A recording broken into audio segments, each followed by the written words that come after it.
Au nom de Révolution Permanente, évidemment, aujourd'hui, on est venu pour exprimer toute notre solidarité avec Gino et avec l'ensemble des camarades qui sont réprimés et traqués par l'Union européenne pour avoir manifesté contre des néo-nazis en Hongrie. Cette affaire, elle montre encore une fois la collaboration des régimes entre eux quand il faut mater ceux qui refusent de baisser la tête face à leurs attaques, face à la montée de l'extrême droite, face aux guerres coloniales et face à l'impérialisme. Gino, il est enfermé en France, il est traité en terroriste par un gouvernement qui mène une chasse aux sorcières contre la gauche et l'extrême gauche, qui dissout des collectifs comme le collectif Palestine Vaincra, qui traîne en justice des militants pour leur soutien à la Palestine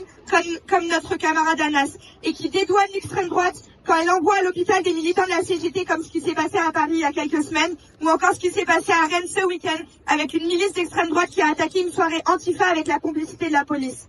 Cette répression contre ceux qui combattent l'extrême droite, elle s'inscrit dans une criminalisation plus large. Et je voulais profiter de cette intervention pour exprimer aussi toute ma solidarité avec Mahmoud Khalil, un étudiant de Columbia University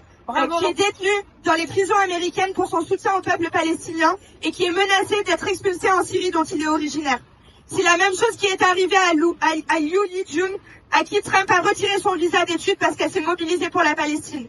Pour Gino comme pour Mahmoud Khalil ou pour Liu Lijun, la détention ou la déportation sont utilisées comme méthode des régimes à l'international pour faire taire des opposants politiques.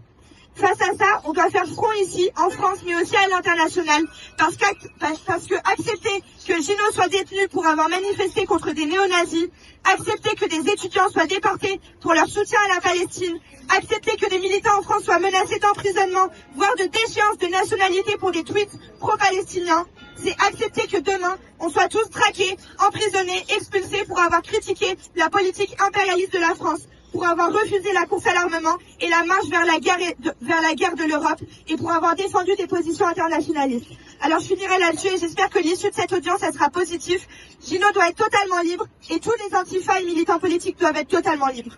Bravo.